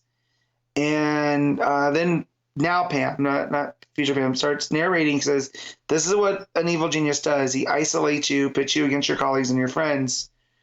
And then from that point, Pam's kind of on her own. She starts isolating herself from her group of friends. Woodrue brings in the plant that they were working on, and it looks like something from The Thing. It's all curly, but it's purple now instead of green. And it's basically all tendrils, and it looks very sinister. And Woodrue tells them that it not only reacts to light and temperature, but to human voices. It's listening to us. Which again, everybody looks worried except for Pam, who looks excited. Woodrue ends up telling Pam, like, hey, I'm going to need a little bit of more extra help, so why don't you come by my office? And she does, and she says, I wish this is, I'd love to say this isn't what it looks like, but it's exactly, and it shows her on top of him, passionately kissing him. And she goes, at the time I thought it was exciting. I didn't think we were doing anything wrong. I was an adult, so it wasn't illegal, but this was the beginning where everything went wrong. So it shows that Woodrue has definitely a firm hold over her, which has been a theme from this book from the start. That she's never going to be able to escape the guy that turned her into this. And so she ends up meeting Woodrue at a shipping facility. There's a bunch of shipping containers all over, and he has a secret lab, and he says, this is where I've been doing all the wonderful work. And there's all of these plants that just look like something at a Little Shop of Horrors. That they're all very sharp angled and very threatening looking. And Pam says that at the time she couldn't believe she was seeing. It looked like something from a dream. And it's here that Woodrue drops on her that we can't be doing this type of work at the university anymore because they're starting to ask too many questions. So we're going to have to get our, supplies and funding elsewhere. She starts working, throw herself into this work.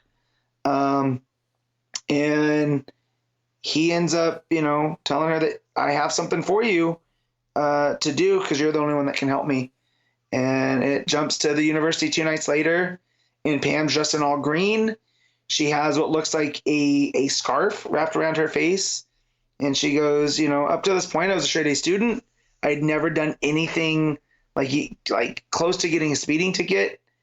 But this was the moment that Poison Ivy was born, because this is where she got okay with breaking all the rules. And she ends up sneaking into the university, stealing some cultures, and running out as security is chasing her. And she was like, this is when something got woken up inside of me, something beautiful, but something dangerous. And that's where it ends. And so not stoked on to be getting this new version of Ivy's origin, but it is in theme to the story that Wilson's been telling from the beginning, which is amazing considering this was only meant to be like a 6-issue mini. So the fact that she's been able to spin it this far, and, you know, I feel like if this book does end, at least it's going to have like a, you know, it's going to feel like a complete run. It's not going to feel like it was cut off. So Takara's art's fantastic. The facial expressions are still there. But there's not like, it's very outside of like the plant creature, you know, experiment things. There's not a lot of like superhero-y type stuff. It's all very like normal because it's all set at the university and they're all still talky. You mean not just talky, but like there's not a lot of flourishes to anything. Everyone like Takara's giant, so knowing what he can do and just having that restraint here to, you know, it really makes those scenes stand out because they're so mundane. That's the word I'm looking for. There's a mundanity to it all, and it just works so well. So this is, I think, a lot like the Joker. I think it's a 3-part story as well. So it's just funny how at DC there's a lot of similar thoughts going on. You know, we talked about like the Joker virus thing ending like Bizarro and all of that. It's, you know, so it's just weird how things are lining up. Yeah, that's strange. But yeah, so rating this, I'm going to give this an 8. All right.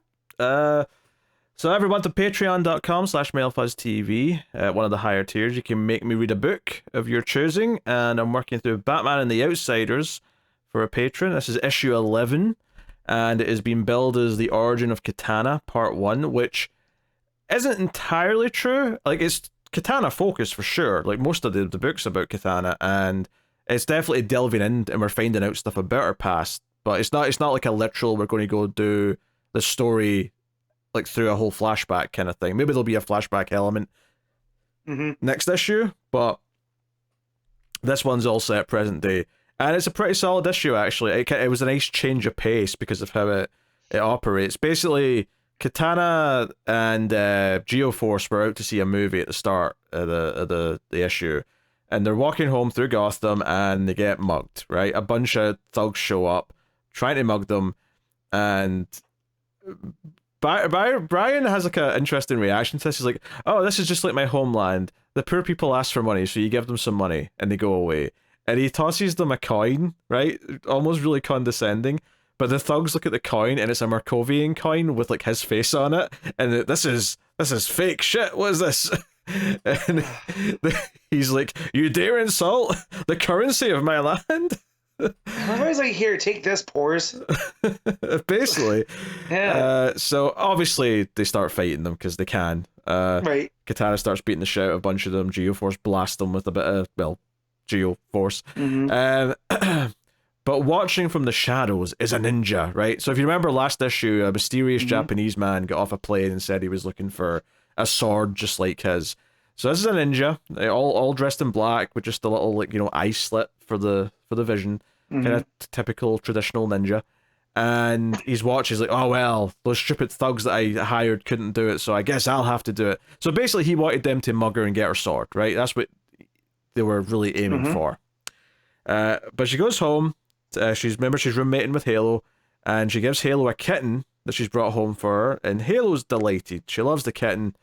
All very nice. Although Katana's done this to distract her so that she won't ask as many questions or notice that when she's snuck out to go do her katana things. But she gets dressed up in her katana outfit, goes to her sword, and we get the little speech bubble from the sword saying, Katana, is that you? And we've seen this before in the book. We've seen like the voice that she's speaking to from the sword before. And we, you know, I know that it's her husband, but that's not been said in the book yet. That's something that comes up in this issue, as she finally sort of says that. But she's talking to the sword, and then she's doing some of her meditation or whatever in front of the sword. And this issue is very action focused in the sense that there's a big chunk here that is very much quiet. There's the odd line of dialogue or thought bubble, but it's like the ninja, like, you know, doing the classic rope over the edge of the apartment, climbing up, coming in through the patio door, and there's just like a little click when it happens, so that sort of tips off Katana, and we get a fight scene between Katana and this ninja, which of course makes Halo wake up, and she comes in yawning, holding the little kitten, and be like, "What's going on?" And the artist is having fun here actually, because like the ninja throws, or maybe not intentionally throws, but the katana comes flying into the wall right past Halo and the kitten, and obviously Halo's got like a shocked look in her face, but I love that the artist has drawn a shocked look on the cat's face as well, just to give it that extra bit of flavor, extra bit of panache. So yeah, Halo tries to use her powers to trick the ninja, but ultimately the fight between Katana and the ninja keeps going, and the ninja wins. He hits Katana in the back with the sword, which makes her fall off a ledge into the ground below. And she's not like permanently hurt or anything like that, but she's taken out a commission for him to like grab the sword and be on his way. So yeah, he succeeded. He's got the sword, and off he goes, basically. And Katana's really dejected, and like she holds up the katana that the other guy left and looks into the reflection, so we get this really cool panel of like her reflection in the blade of the sword. You know, very old school kind of samurai movie stuff. But all very good. There's a quick cutaway here to Jefferson at the high school teaching, because you might remember there was a previous issue where the kids were being really shitty to him and throwing stuff at him. And basically they're joking about how they're going to do it again, and Jefferson comes in, and the kid throws the can of Coke at him, and Jefferson looks pissed, and the kid's like, "Well, you can't do anything about it, can you?" "Well, you mean I can't hit you?" "That's true." So he takes the Coke and pours what's left of it on top of the kid's boombox, which really upsets him. So it's basically just Jefferson's got his mojo back kind of thing. Just a quick little insert. Meanwhile, at the high school, Halo is asked out on a date, but I mean, like, she's sitting talking to her friend at high school who's wanting to copy her homework, and then off in the distance, I could hear something. I could hear the signs of who was coming. Was that a drum beat? What? Do. I can feel it calling in the air tonight. It's Phil Collins? Oh, Lord. This character's name is Phil Collins. Let's go. This teenage boy walks in the cafeteria, and the bubble just says, "It's Phil Collins." And I'm like, hold on. Phil Collins was already famous when this book was coming out. I'm pretty sure he was. This can't be a coincidence. This is from 1984, so he's definitely with Genesis. Yeah. Or has been with Genesis. Because Peter Gabriel's getting ready to do, or he might already be solo. So, yeah. Yeah, so I couldn't believe my eyes as I saw the speech bubble. It's not like it was like a name that's like common or like a famous person from like the 90s. And I'm like, oh, it's just they didn't know about him yet. It's a coincidence. I'm like, nah, like someone's a Phil Collins fan. I'm calling it. So, but he asks her out to a thing at the weekend, and she says yes. But when she gets home, there's a note from Katana saying she's left, and we see her on a plane to Japan. She's going to get her damn sword back. So yeah, like I say, it's very Katana focused, and she's basically like, "Hey, like, don't try and follow me. I have to go do this on my own." And there's a great little fist pump kind of like happy moment when she gets to her hotel in the next couple of pages, and the entire Outsiders team standing in her hotel room waiting, like in costume, ready to go, and basically saying, like, "We're not letting you do this alone. Like, come on now, we're a team." So, you know, this is where she kind of fesses up, because Batman's like, "Hey, you've got this katana now, though. Does it matter to get the other one back? Is there like a demon in this or something?" And she's like, "No, nothing inhabits this sword. But something does inhabit my sword. Yeah. My dead husband." I need my dead husband's sword back. Yeah. So this was all really good, well constructed stuff, because it spent time making the ninja like attack fun and like a big fight that Katana ultimately lost, and Halo being the one that kind of lives with her and is this innocent character who witnesses it, and then her coming home to like be shocked that she's effectively ran away, and like, so it does a job of showing you that Halo depends on her like a big sister or like a mother figure. So you really feel the impact from her perspective when she finds the note saying she's ran away. Like, it does a good job of setting that up and paying it off so it has impact, and then you get the sort of the subverted impact of like, no, the entire team's here. We've figured it out. Batman tapped the goddamn phone line, figured out where she was going on the plane, and made sure they were there first. In a private jet, I assume. They don't mention that. Right. Easy deduction to make. So, turns out this ninja dude, because that's what we go to next, is the ninja dude is going to his boss in the Yakuza, right? I always say Yakuza. I'm trying to train myself to say Yakuza because it's actually That's the actual pronunciation? I think it is. I think that's how you're supposed to say it. But gotcha. I'm used to Yakuza. Even like movies I've watched have said Yakuza because it's the Western way of saying it. But yeah. So I'm trying to train myself to say Yakuza. But he's got this, the boss man is like sitting, he's like, did you get the sword? And he's like, oh, I dare not fail you, master. And he's like, yes, you're wise. So he goes and gets dressed in his robe, right? And he's ready for this ritual. And they've got the sword. They put this dragon-like thing around it, light some fires, and then do like an incantation. And we actually hear the voice, like Katana's husband starts speaking to him. He's like, no! And they're basically trying to bring the spirits in the sword back to life. And basically, there's like a series of panels of 4 other people that come out of the sword. This warrior woman, who is Shuriken, which is a very on-the-nose name, I suppose. But she's like, yes, I will serve you because you freed me from the sword. And then there's another warrior who's Nunchaku, again, very on the nose. But he's got the full sort of like samurai classic regalia and helmet on. He's got I think it's a Kurosaga, I think you call that weapon he's holding. Is that the chain thing? Yeah, with a sort of sickle at the end kind of thing. Yeah. And he's like, you're summoning me? What? And then there's like a sort of small guy named Blowdart. Sensing a theme here. And then there's a sort of tall barbarian looking dude called Arthur Stoneaxe. Which it just sounds like a character that like an action hero would be named in an 80s movie. That's a Jack Slater role. Yeah. So basically they're all going to serve their master. Like they're almost like genies that have been let out of a lamp. Yeah. And like the voice says no, so that the husbands still try to resist coming out, but they keep doing the incantation, and he does come out, right? He comes out, and it turns out that the ninja is his brother. So the ninja is actually Katana's brother-in-law. Right? So just to keep this straight. So basically the Yakuza boss is like, you 5 are going to do my bidding, starting with killing your wife, the woman known as Katana, and that's the cliffhanger. So honestly, this was a fantastic issue. This setup, it focused on a couple of key characters, and when it did skip away, other than maybe the Jefferson thing, just because it happened to be at the high school, even when it skipped away to show you stuff with Halo, it basically was putting Halo in a happy, full sense of security to really hit the shock of Katana having left when she comes back. And then the team showing up to help her, and then all this interesting backstory that they're kind of revealing through this plot playing out was super interesting. It was actually really refreshing. They didn't just do a flashback, and they may do a little one next time. I'm sure there's a possibility, but I was into it.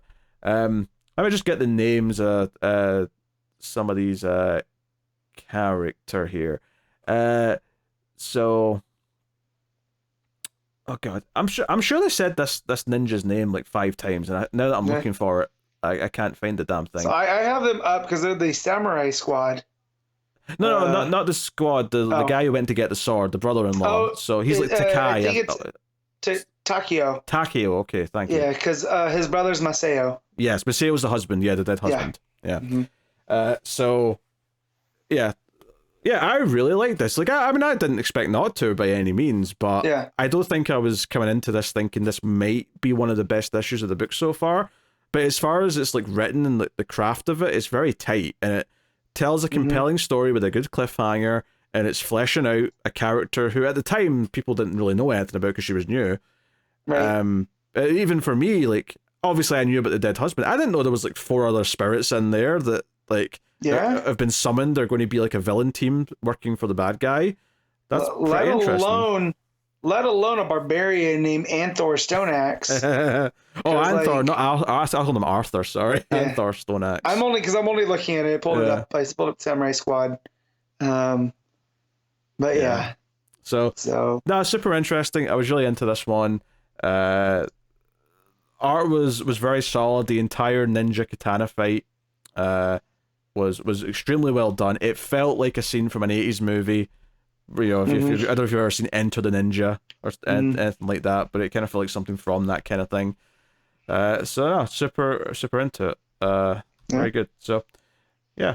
Part 2 is next issue. We'll see how that goes. But honestly, I think this is a 9. Oof. This may be my favorite issue of the book so far. So, good stuff. All right. Right, that'll take us out to the last part of the show where we pick our favorite stuff of the week, favorite panel / moment, favorite cover, favorite art, and top 5 books, or as many under 5 as we've got. So, we'll start off with panel / moment. Matt, what do you have? All right, so there's a couple from Poison Ivy. I do like the what could go wrong kind of look where Pam's all excited. The rest of them look freaked out. Shazam had a couple of good ones too, but mine's actually going to be from Birds of Prey, and it's the very last panel to where it's got Dinah and Cass on the roof where it says we're going to need a new team, and Cass just says yeah. Just the way that this whole issue built up to that epilogue, and then we get these two standing like that. It's very much a hero pose. You know, we're at it's a high angle, right? When it's down low, remind me from film school. High angle's low, right? It's a low angle shot because you're looking up. The camera's down low, so you're looking up. I always flip those. I always got yelled at in camera class. But yeah, so it's the low angle looking up at them, and it makes them feel like proper superheroes.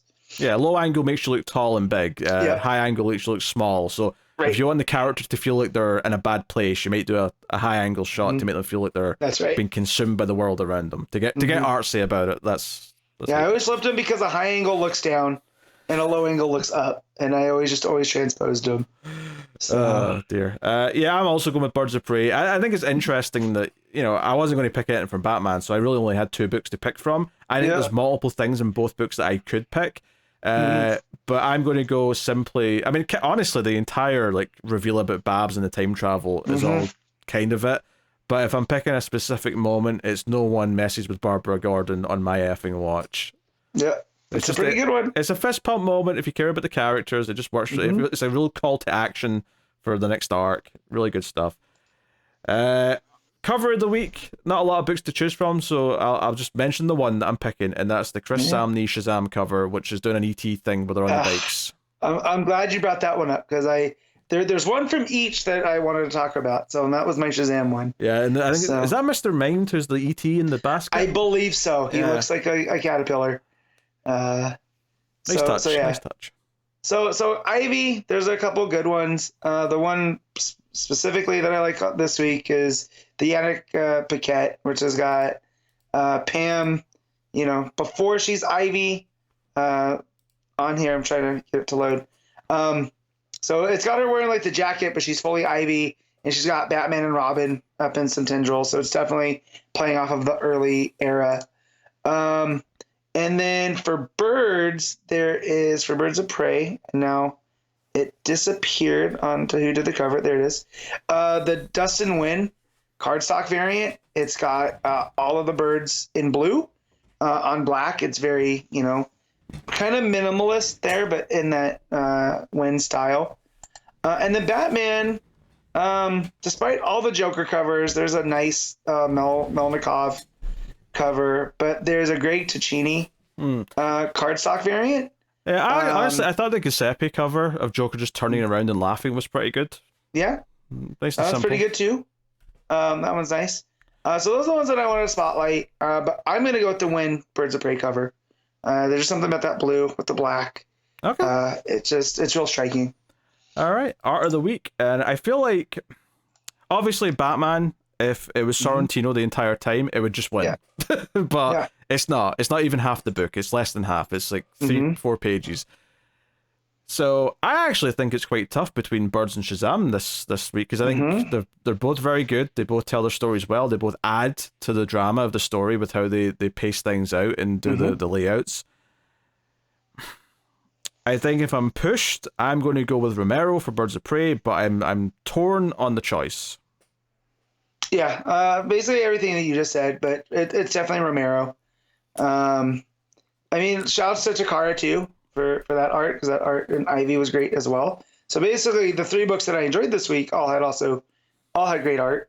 But Romero just edges that out for me, because the way that Megara, the way that he draws that with all the swoopy lines, but you can still make sense of everything, and then just that last sequence with Meridian, and that page of Barbara dying all the different times. That hit hard. So it's gonna be Birds for me. Yeah. And then ranking the books, Matt. On you go. Yeah, so I'm gonna do Birds of Prey 1. I'm gonna do Shazam 2. Real close to that is Ivy, and then not close to any of those is Batman. Yeah, I think it's funny because obviously I'm giving Birds a lot of props, but I think I'm going to put Shazam 1 just by a nudge, because I did rate it slightly higher. I think it's maybe more of an even overall issue, whereas Birds is a little like different, and it's like halves, and one half is definitely the better of the two halves for me. But so Shazam number 1, number 2 Birds, and then distant third is Batman. There you go. Although if I can include Outsiders on here, then that may be number 1. But yeah, I can't include the Patreon books. It's not allowed because it's not a release from this week, I'm afraid. So, oh dear, oh god. I am enjoying going through that book though. I'm really glad someone's making me do a proper classic run. I enjoy hearing how zany the 80s stories get while also maintaining some sincerity. Because it's a pretty serious story about her grieving her husband. It's not just the sword she's missing, it's her husband. It's the thing where I like doing it, and I would totally just throw in another book. It's not a Patreon book, but just another classic book that I do in a quiet week every month. Except I'll always end up cutting it for time when I realize I've left things too late. The great thing about being a Patreon book, it's not so much that I wouldn't read this in general otherwise, but it forces me to actually do it every month. Yeah, it's an obligation, so I have to do it every month. But it's a good obligation. That's what my parents used to call me, so I get it. Matt, you're just a living STD. That's all you are, Matt. Dad, is that you? You speaking through Pete? Shoot. From the beyond. Yep. All right. That's that. But I'll tell you what's coming next week from DC Comics. I don't expect there'll be as much Phil Collins in next week's books, but coming next week, we've got Batman 143. Oh, that's right. I forgot we were getting 3 weeks of Batman in a row. Yep. That's fun. I'm so excited for that. Hey, there is a Batman book I am excited for next week. Yes. It's not that one, though. Yes. Yes, I too look forward to my weekly lobotomy. I don't know where I was going with that sentence. It was either lobotomy or enema, and I thought lobotomy makes more sense. Well, sometimes it feels like an enema. Also, we have Action Comics 1062. We got Batman and Robin issue 6. We have Green Lantern issue 8.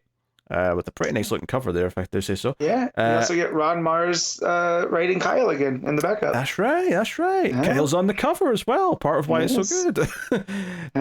We got Batman City of Madness issue 3. Really excited to see how that wraps up. Is that only a 3-issue thing? I think so, yeah. And then we got Wesley Dawes the Sandman issue 5. We have Blue Beetle issue 6. Red Hood the Hill issue 1. Outsiders issue 4, Speed Force issue 4, Sinister Sons issue 1, and Mad Magazine issue 36. So that was a relatively big list, but I mean, there's no way in hell I'm reading Speed Force because I hated that first issue. No, so I went from having 4 books this week to 7 next week, so it's not. 7's not bad. Yeah, 7's fine. No, the Batman. I always forget the name of this one. City of Madness. It's a bigger book, but it tends to read quicker. Yeah. So I've got 6 books, so I'd still say next week's a quiet week. It's not a busy week. Yeah. No. So I will say though, typically I'll try issue 1s, but somehow they've got 2 issue 1s next week that I don't want to try either of. Nah. Because normally, even if I'm not excited for issue 1, I'll try an issue 1 just for the show. But like, I know I'm not going to read Red Hood to hell, and I didn't like the backup of what I read of Sinister Sons, so I don't really want to read issue 1 of it. Yep. If I'm honest, so I think we will forgo such a thing. Yeah. But anywho, all right. That is wrap up the show. This has been episode 394 of Comics from the Multiverse. You can support the content, support the show, help keep it coming by going to patreon.com/MailFuzzTV. There's a bunch of bonuses on there for all the other things that MailFuzz Movies and MailFuzz TV do. We got movie podcasts, we got sci-fi movie podcasts, horror movie podcasts. I do a bunch of TV reviews over on MailFuzz TV on YouTube. Bunch of things over there. But you do get early access to Comics from the Multiverse, and of course there's just a generally good fuzzy feeling in your stomach for supporting something you like. You feel good about it, you know? It's like OnlyFans, but we don't take our clothes off. I mean, get paid enough on Patreon, you might. Hey, you don't know what I'm wearing below the waist right now, right? I don't. I hope it's a lot, though. Layers. It's cold where you live. Could be layers, could be vapors. You don't know. Yeah, boy. I'm going to stand up at the end of the show just to give everyone a heart attack. Just for the split second, like, oh. Those poor cats. They don't care. Actually, to be fair, having cats is a very good reason to always be wearing stuff, because they do jump up on your lap. And if you're not wearing, like, you need at least shorts on top of your underwear. Yep. Otherwise, the claws just dig into your skin. Like, you need the layers. So it's find comfort in that if you do. But yeah, that's the show, everyone. Thank you very much for joining us. I think Connor will be on next week, so we'll have a full set, a full trio. Is that true? I'm busy. No, I think he said he was free on Saturday this week, so unless something changes, we might have a wild Connor on the show next week with his, well, let's face it, shitty takes. God, wait, what books is he gonna ravage? Oh, I don't know. The funny thing is